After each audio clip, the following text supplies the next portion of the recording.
Representative of Sri Lanka, followed by Senegal. Thank you for giving me the floor, Madam Chair. Madam Chair, this is a humanitarian issue that needs to be addressed with a deep sense of urgency and of moral responsibility. The ongoing Israeli practices and settlement activities in the occupied territories significantly undermines the rights of the Palestinian people and other Arab populations. Recent incidents, including military operations in Gaza and the West Bank, demonstrate a systemic approach to suppressing Palestinian rights through violence and displacement. The targeted killings of civilians, including children, and the destruction of infrastructure perpetuate a cycle of trauma and instability. Furthermore, the expansion of settlements continue to encroach upon Palestinian land, exacerbating humanitarian needs.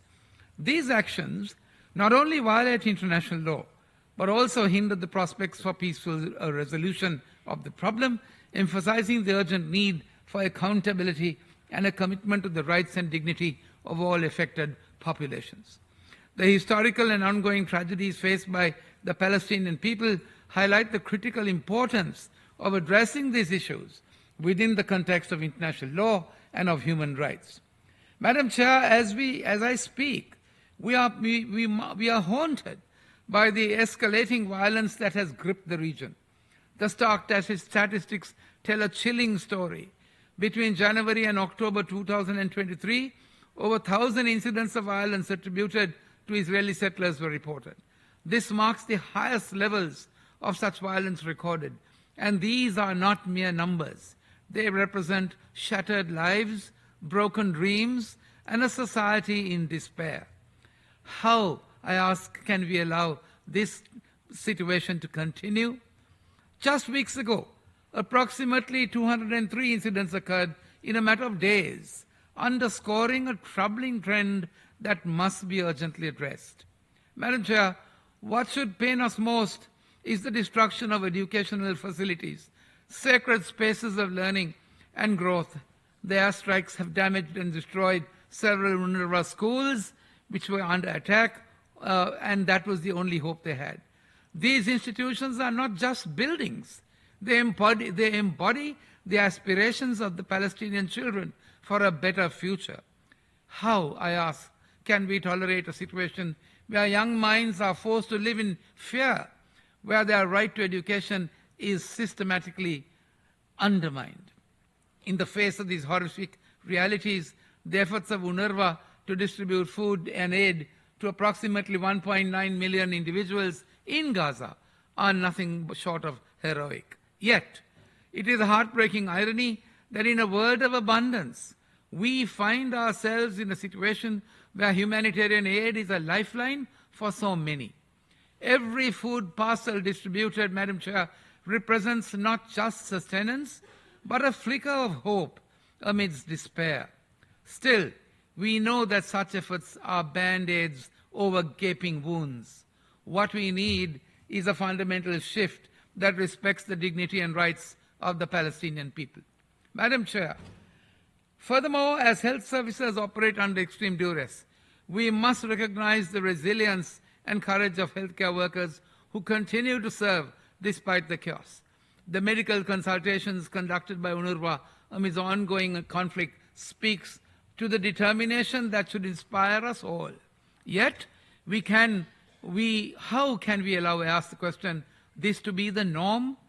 The fact that our healthcare systems are pushed to their limits while basic rights are violated daily, isn't it a moral failing we must confront together? Madam Chair, we sincerely acknowledge the impactful presentation delivered by Mrs. Mesnada Al-Nashif, the United Nations Deputy High Commissioner for Human Rights, and this afternoon by Elsa Keris, who presented a glimpse picture for September 2024. Her insights regarding the report on the database of all business enterprises involved in the activities detailed in paragraph 96 of the report of the International Fact-Finding Mission resonate deeply within our commitment to justice. This report holds profound significance as it makes the first step forward since the UN Security Council Resolution 5325, a vital expression of the international community's dedication to confronting the serious implications of Israeli settlements on the civil, political, economic, social, and cultural rights of the Palestinian people throughout the occupied Palestinian territories, including East Jerusalem. While the report candidly addresses the challenges of recruitment and implementation amongst financial constraints, it also shines a light on the remarkable engagement from stakeholders, with 733 submissions alleging the involvement of 596 business enterprises. Initial evaluations reveal a concerning presence in critical sectors such as construction and finance. This thorough approach underscores the urgent necessity for compliance with international law, aligns with the recent International Court of Justice opinion condemning Israeli settlements. Let us not forget the psychological toll this violence takes. Let me turn briefly to the collective punishment and legal violations. The collective punishment inflicted upon the Palestinian people is a clear violation of international law and an affront to our shared humanity. Restrictions on movement, home demolitions, arbitrary detentions contribute to a culture of fear and despair. We must stand united in our demand for accountability for those responsible for these violations, and they must face justice. It is our duty to emphasize the immediate cessation of Israeli settlement activities, which UN Resolution 2334 condemns as having no legal validity. The expansion of the settlements poses an existential threat to the very fabric of peace in the region. We join the Gulf Cooperation Council in condemning any attempts to annex Israeli settlements in the West Bank as a blatant violation of international law. In our pursuit of just and lasting peace, we must restore political dialogue and engagement amongst all parties. A sovereign Palestinian state must be established, founded on international resolutions that respect the right to self-determination, the right of return to refugees, and compensation for the suffering endured. Madam Chair, the recent opinion delivered by the International Court of Justice on the legal consequences of Israeli action in the occupied territories resonates deeply as a beacon of hope, we say, for accountability and justice. This landmark decision not only emphasizes the urgent need to confront the pervasive violations of human rights, but also reinforces our faith in the international legal framework as a means of holding states accountable for their actions. By eliminating the severe implications of Israeli practices on the rights of the Palestinian people, the ICJ has opened a pathway, we say, that can guide us towards meaningful diplomatic engagement and renewed negotiation. This opinion, we believe, emerges as a vital instrument in our collective duty to halt illegal activities that erode peace and security in the region. In conclusion, I stand here today in unwavering solidarity with the Palestinian people.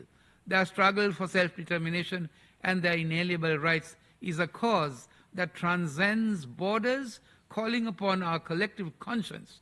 We must not allow political considerations to overshadow the moral obligations we have to act against injustice. Let us unite our voice and our actions in support of the rights of the Palestinian people.